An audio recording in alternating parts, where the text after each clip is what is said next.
Senhor Deus, nós queremos nos colocar diante de Ti mais uma vez e dizer, Pai, nós precisamos ouvir o Senhor falando conosco, nós precisamos que a Tua palavra seja revelada a nós, nós precisamos ouvir de Ti, Pai.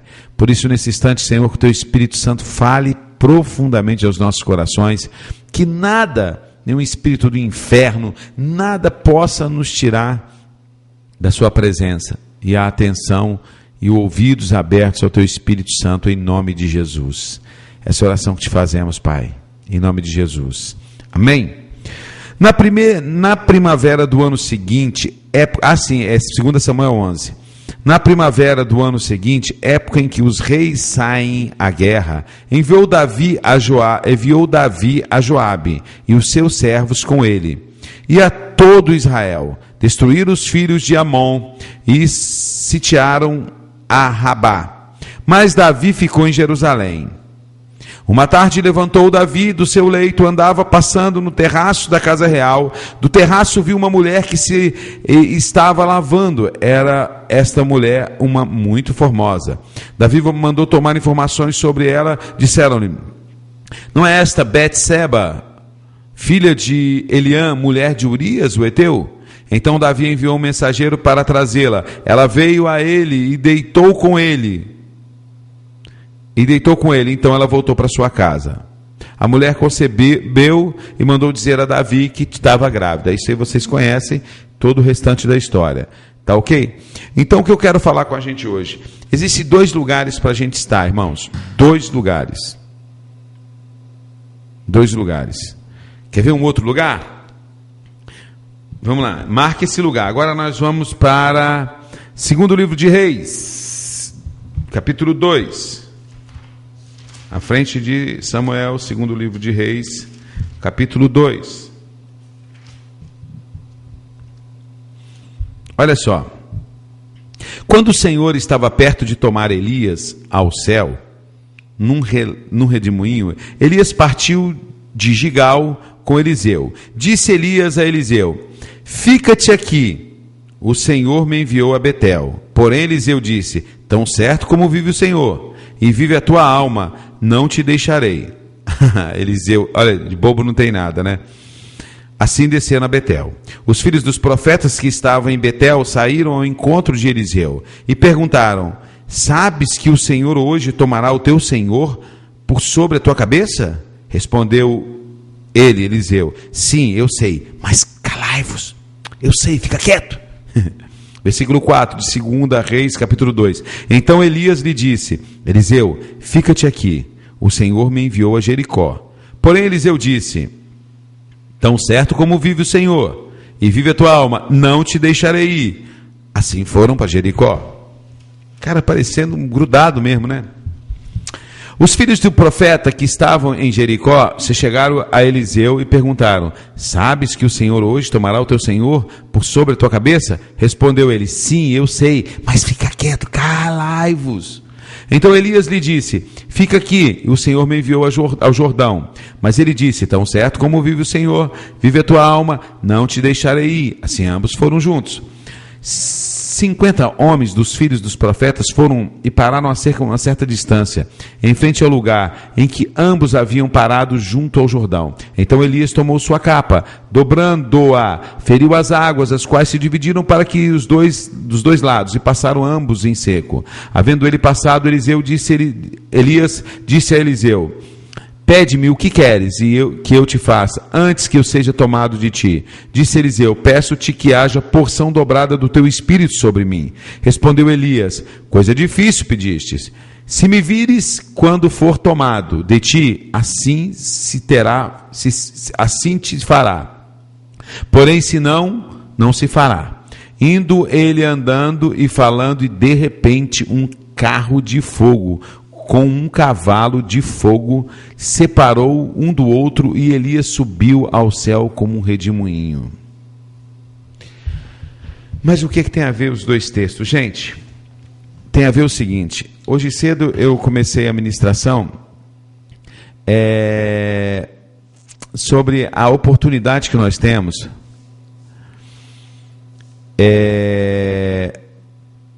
de estar falando do amor de Deus para as pessoas, de estar cumprindo o ID de Jesus, de termos hoje, vocês internautas, uma internet na mão de vocês.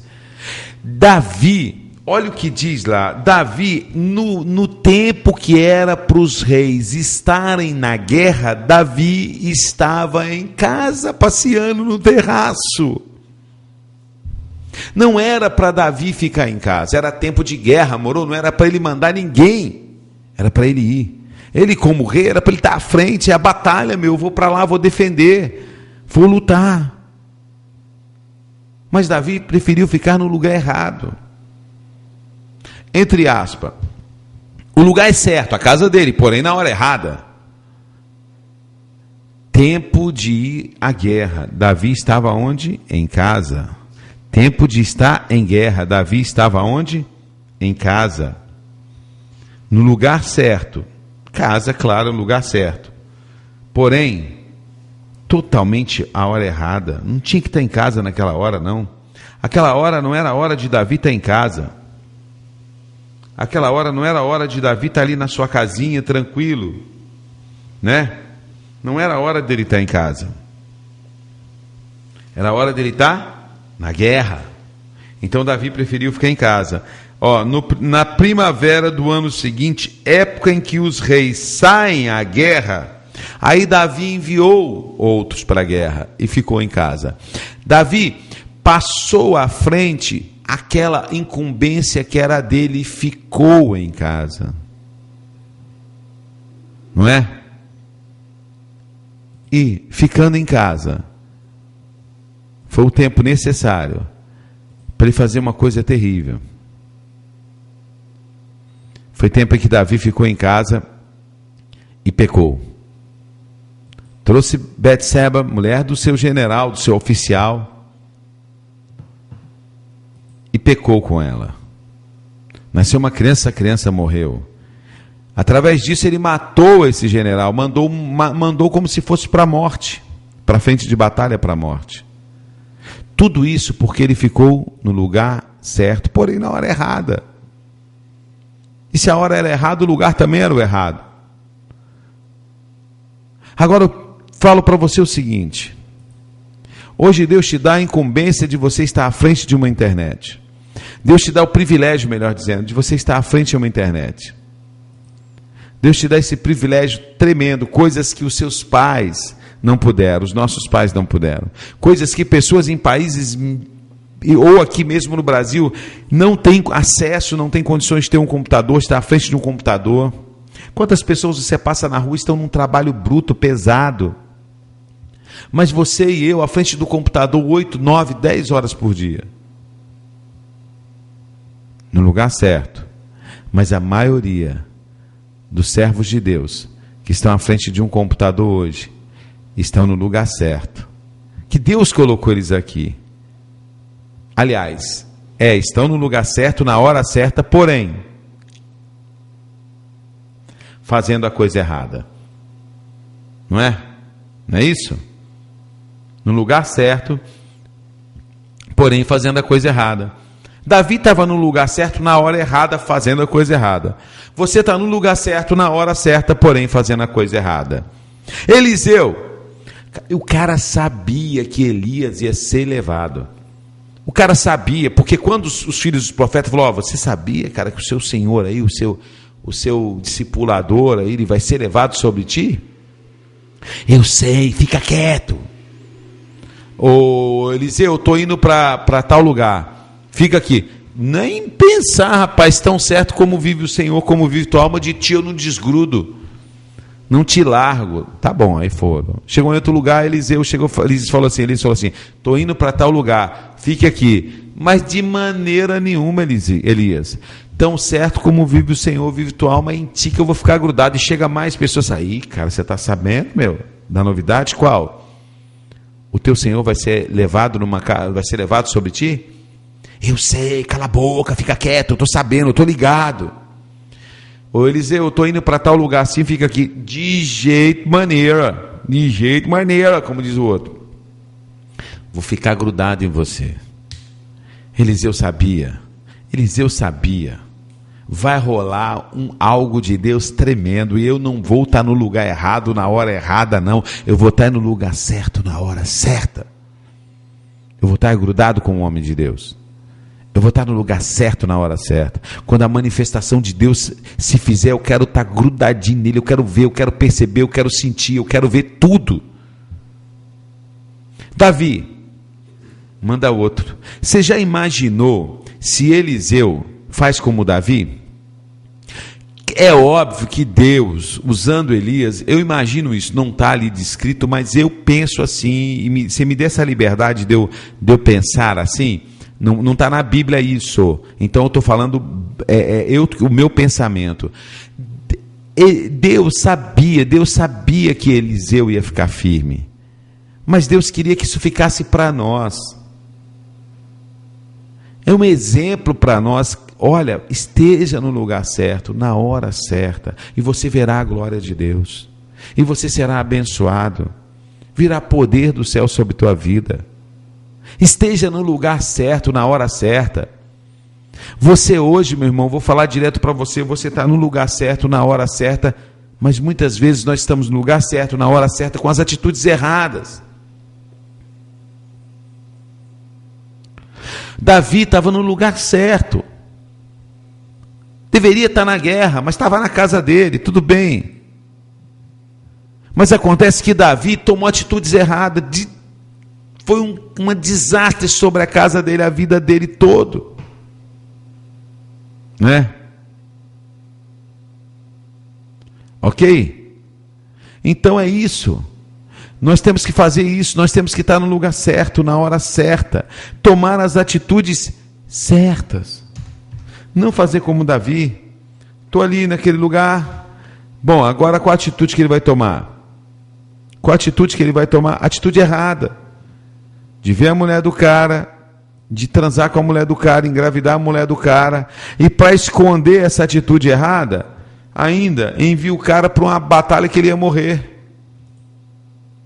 Nós não podemos fazer isso. Você tem a oportunidade hoje, você que está ouvindo aí, você que está à frente do computador, Deus te colocou nesse lugar. Deus te colocou no emprego, ou na sua casa, se deu o privilégio de você comprar um computador. Deus te colocou uma internet na mão. Deus não colocou essa internet na mão dos seus pais, meu querido.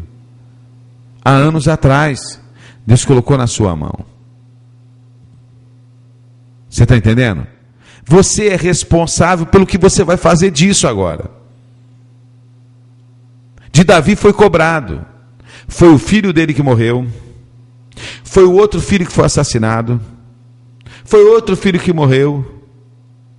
Ele pagou caro. Houve estupro na casa dele, incesto. Ele pagou caro, rebelião.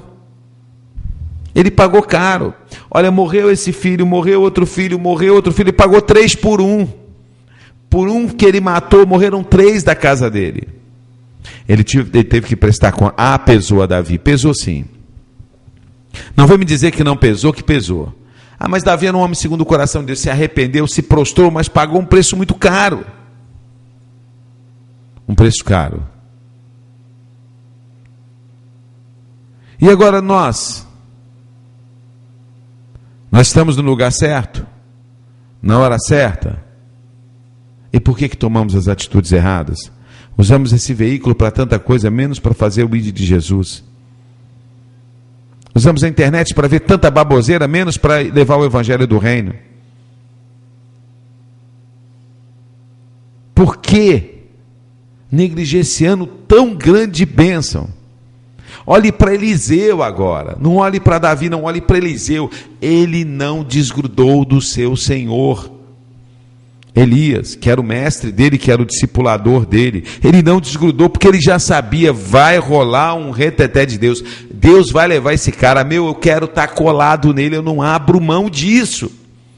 E no momento, gente, minutos, talvez segundos antes daquela carruagem de fogo passar, com aquele cavalo de fogo, e o redemoinho levar o Elias, ele falou assim, o que tu queres de mim? Aí Eliseu falou assim, eu tenho um pedido, peça. Eu quero uma porção do Espírito que está sobre você, dobrado sobre minha vida. Eu quero dobrado, bicho. Eliseu não pediu, Elias, eu quero que você me dê sabedoria para ficar rico. Eu quero ser senhor de muitos, general de muitos, líder de muitos. Eu quero isso, eu quero aquilo, eu quero bens. Não.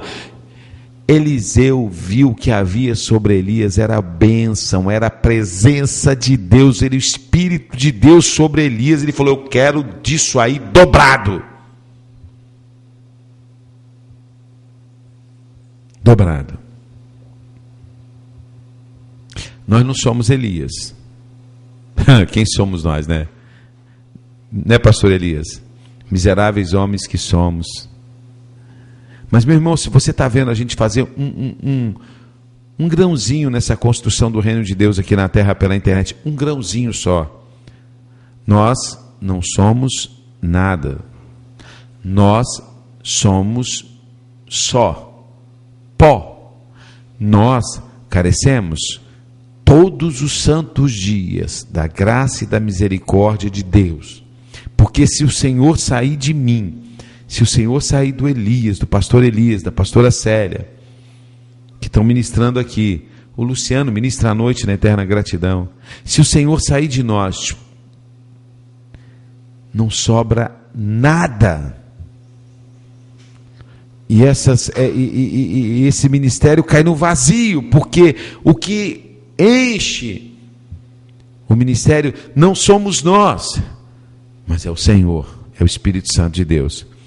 Então, meu irmão, banque o Eliseu, não banque Davi. Banque agora o Eliseu, não banque Davi.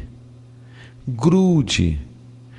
Poxa, eu vejo durante a semana as pessoas falando: pastor, está tão bênção, tão abençoado, eu ouço a Vivos todo dia, minha vida mudou, eu ouço a Eterna Gratidão, agora mesmo entrou um pessoal lá da Fidelidade de Manaus que retransmite a gente, e você, pastor, tem sido bênção em minha vida. Sim, mas o que você tem feito? Você tem falado: Senhor, eu quero agora abençoar dobrado a vida de outros, porque eu fui abençoado pela internet através dessas rádios.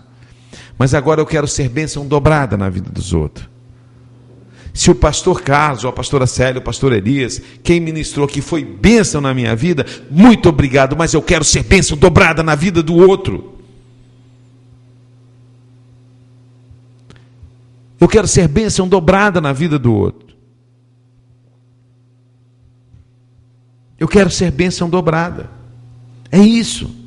Agora a gente pega esse tempo maravilhoso que nós temos, nós pegamos esse instrumento maravilhoso que nós temos, que é a internet, e sabe o que nós fazemos? Ficamos brincando, jogando, né? Não é mesmo? Ficamos jogando, ficamos brincando, ficamos perdendo tempo, ficamos gastando tempo, passando tempo. Gente, entenda uma coisa: quando você fica em frente à internet, gastando tempo, você está cavando uma cova. Preste bem atenção, isso é pesado, mas é verdade. Você está cavando uma cova e você está começando a se enterrar ali dentro. Sabe o que você está fazendo? Você está se matando aos poucos. Sabe por quê? Você está pegando um tempo de vida precioso e enterrando. Você está começando a botar sua vida num caixão. Por quê? Porque é um tempo precioso. Vida é preciosidade. Vida é um dom maravilhoso de Deus. E você que conhece o Jesus é dobrado, porque você nasceu na carne, teve tantos anos de vida na carne. Aí você conheceu Jesus, você foi salvo e liberto. Ou seja, você nasceu duas vezes, vai morrer uma, irmão. Você nasceu da carne do seu pai e de sua mãe, e você nasceu de Cristo quando você aceitou Jesus. Você nasceu duas vezes. Você não irá para a morte eterna, você morrerá uma vez. A sua carne morrerá, mas você não morrerá, sua alma não morrerá, seu espírito não morrerá. Você habitará na glória com o Senhor. Ou seja, preste bem atenção, você nasceu duas vezes, mas vai morrer uma. Aquele que você está deixando de pregar o evangelho, só nasceu uma até agora, e provavelmente vai morrer duas. Vai morrer para o físico e vai morrer eternamente, se você não pregar o evangelho do reino. Aí nós estamos pegando esse tempo precioso que o Senhor nos deu e enterrando, sepultando. Você está sendo Elias ou está sendo Eliseu? Ou melhor, você está sendo Davi ou está sendo Eliseu? Você está na hora errada, na hora certa, até no lugar certo, mas com as atitudes erradas? Ou você está você está, né, na tua casa, você está em frente ao computador, mas as atitudes estão erradas. Ou você está no lugar errado na hora errada. Davi estava no lugar certo, casa dele, na hora errada, tomando as atitudes erradas. Eliseu estava no lugar certo, na hora certa, tomando as atitudes certas. E Eliseu não perdeu um minuto, ele não desgrudou nas viagens de Elias, ele não se apartou de Elias um minuto, porque foi num abrir e fechar de olhos que aquela carruagem de fogo passou. Aquela carruagem de fogo não veio como sirene da polícia, nem trem que vai atravessando um cruzamento, nem sirene da ambulância, não. Pipi, tô indo buscar Elias, Eliseu acorda, tô indo buscar. Não, foi, meu. Só ficou a capa do cara caindo do chão. Foi num abrir e fechar de olhos. Eliseu poderia ter perdido a bênção se tivesse um segundo no lugar errado. Mas ele estava no lugar certo, na hora certa, e tomou as atitudes certas. Meu conselho para você, que está em frente ao teu computador agora, meu desafio para você, cara, você está no lugar certo, meu. Você está no tempo certo, tempo da internet, tempo de Deus. Você está num tempo que a maioria da igreja brasileira já abriu mão. É o tempo de levar o reino de Deus, tempo da igreja brasileira que eu creio. Pode ser que eu me engane e olha como eu quero estar enganado. Gente, vocês não sabem, a pessoa que mais quer estar enganada nessa afirmação que vai fazer sou eu. Que o tempo da igreja do Brasil já passou. A igreja do Brasil está vivendo um avivamento falso. Um avivamento que é show, que é música, que é histerismo, estrelismo, histeria, pouca santidade, sem leitura da palavra. Eu não acredito num avivamento sem santidade, sem leitura da palavra de Deus, sem pregação da palavra de Deus. Nós estamos ouvindo pregar tudo menos a palavra de Deus. Então, para mim, isso não é avivamento, já passou o tempo do Brasil. Eu vou dizer uma coisa para você. Você está no tempo certo, no local certo, ouvindo o quê? A palavra certa. Então tome as atitudes certas. Não deixe de ser um instrumento de Deus nesse mundo virtual que você está me ouvindo agora, e no mundo físico, porque você pode pegar o que Deus te dá aqui e implementar ao seu redor na mudança. Nós tivemos testemunhos esse final de semana de famílias que estão sendo mudadas. Você viu hoje uma mulher, olha gente, violentada por um parente, quando de 4 a 12 anos, sabe o que significa? 8 anos sendo violentada, 8 anos. A filha foi violentada também, depois ela cresce, casa, tem uma filha, se repete na filha, escrava de uma prisão de Satanás, estava aqui ouvindo, orou, e foi liberta para a glória de Deus Pai. Tantos anos, gente, imagine, ela é uma pessoa que acho que tem uns 40 anos, dos 12 não, que ela começou a ser violentada com 4 anos. De 4, mais de 30 anos de prisão. Ouviu a palavra de Deus. Porque eu li a palavra de Deus para ela. Eu li ali, se você perdoar os seus pecados, o Senhor é justo e fiel para te perdoar. Se você confessar, melhor dizendo, o Senhor é fiel para te perdoar. E se você perdoar os dos outros, você será perdoado. Eu li Bíblia para ela. E ela foi liberta. Então agora, meu irmão, tome a atitude certa. Eu não sei o que você vai fazer a partir de hoje quando você entrar na internet. Se você vai continuar vendo sites de fofoca, se você vai continuar vendo sites pornográficos, se você vai continuar vendo sites que não tem nada a ver. Eu não sei se você vai ter coragem de mandar o link de onde você está ouvindo para outra pessoa, para abençoar outra pessoa. Eu não sei. Eu realmente não sei. A palavra foi pregada. Né? Que a igreja tem ouvidos para entender. E entenda. O seu tempo não passou, irmão. Pode ter passado para a maioria da igreja, mas para você ainda não passou. Sabe por quê? Eu creio que o bonde da história passou pelo Brasil. Mas o virtual ainda não. Nós estamos no mundo virtual, aí se ainda há tempo, a chance, caia dentro e faça a diferença nessa internet. Existe um Brasil na internet que hoje, 2011, em outubro de 2011, tem mais de 70 milhões de pessoas. Não deixe, o Brasil físico, que era o Brasil para levar missionários para o mundo, já foi. Tomara que eu esteja errado, Ainda existe pessoas que acreditam e estão indo, e tem que acreditar, e temos que enviar sim. Mas o tempo, o auge já foi. O ápice já perdemos. Estamos pegando carona no último vagão, enviando missionários, temos que fazer isso. Mas no Brasil virtual, com 70 milhões, no mundo virtual, com mais de 1 bilhão de pessoas acessando a internet, você ainda está indo, você ainda está no time de Deus. Então utilize esse tempo. Que Deus abençoe você tremendamente em nome de Jesus. Essa mensagem vai estar no nosso site www.amazongospel.com.